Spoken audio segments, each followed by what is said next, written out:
fourth type of HPLC is based on scale of operation. Here we have two scales, analytical HPLC and repetitive HPLC.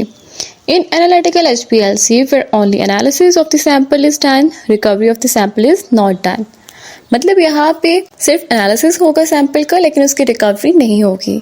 In preparative HPLC, where the individual fractions of pure compound can be collected using fraction collectors. यहाँ पे हम fraction को collect भी कर सकते हैं fraction collectors की मदद से. The fifth type is based on type of analysis. दो टाइप्स होती हैं एनालिसिस की, क्वांटिटेटिव एनालिसिस और क्वालिटेटिव एनालिसिस. क्वालिटेटिव एनालिसिस में हम कंपाउंड को आइडेंटिफाई करते हैं, उसमें कोई भी अगर इम्प्योरिटी होती है उसको डिटेक्ट करते हैं.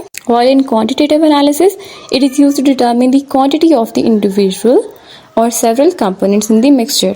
जैसे कि क्वांटिटेटिव एनालिसिस के नाम से पता चल रहा है कि यहाँ पे हम लोग क्वांटिटी मेजर करेंगे. अगर रिसर्च के अंदर यूज़ किया जाता है क्वांटिटेटिव मेथड, तो वहाँ पे हम क्वांटिटी देखते हैं कि सैंपल में कितनी क्वांटिटी है जो किस कैटेगरी में लाई कर रही है. क्रोमेटोग्राफी के अंदर हम ये देखेंगे कि कितने कंपोनेंट्स हैं, नंबर ऑफ कंपोनेंट्स का पता चलाएंगे हम इसकी मदद से.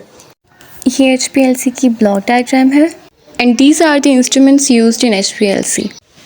यहाँ पर हम मोबाइल फेस डालेंगे, ये पंप है, इंजेक्टर्स है, सैंपल डलेगा और ये HPLC कॉलम है. इस कॉलम में हम सॉलिड एब्जॉर्ब मीडियम फिल करते हैं. अब यहाँ पर हम रिवर्स फेस HPLC एक्सप्लेन कर रहे हैं, इसलिए जो मोबाइल फेस यूज़ करेंगे वो हाइड्रोफिलिक होगा, और अगर ये हाइड्रोफिलिक होगा तो स्टेशनरी फेस क्या होगा, वो हाइड्रोफोबिक होगा. यहाँ मोबाइल फेस जो यूज़ कर रहे हैं उसमें 90% वाटर होता है और 10% ऑर्गेनिक सॉल्वेंट्स होते हैं. तो इसमें पहले हमने मोबाइल फेस डाला, फिर पंप के थ्रू ये HPLC कॉलम में गया. हमें मालूम है कि यहाँ हाइड्रोफोबिक मॉलिक्यूल है इस कॉलम में, जिसकी वजह से हाइड्रोफिलिक मॉलिक्यूल के साथ बाइंड नहीं होंगे और आगे बढ़ जाएंगे और डिटेक्टर में डिटेक्ट होकर एक ग्राफ बनाएंगे. और फिर जो वेस्ट मटेरियल होगा वो अलग होकर आ जाएगा वेस्ट चैम्बर में. तो यहाँ पर सबसे पहले हाइड्रोफिलिक वाले मॉलिक्यूल्स आएंगे वेस्ट मटेरियल में, और फिर सेम प्रोसेस करेंगे, लेकिन इस बार हर दफ़ा इसके हाइड्रोफिलिक वाले मॉलिक्यूल्स की क्वांटिटी चेंज करते रहेंगे, जिसकी वजह से वो ग्रेजुअली हाइड्रोफोबिक हो जाएंगे और बाद में वो भी HPLC कॉलम से पास होकर वेस्ट चैम्बर में आ जाएंगे, डिटेक्ट हो जाएंगे और ग्राफ बनाएंगे. इन ग्राफ के बेसिस पर हम कैलकुलेशन करेंगे और आइडेंटिफाई करेंगे इन मटेरियल्स को. And now we are going to discuss the advantages of HPLC. It is simple, rapid and reproducible. Number 2, it is high in sensitivity, having high performance rate. It is rapid process and hence time saving process. It have high resolution and separation capacity.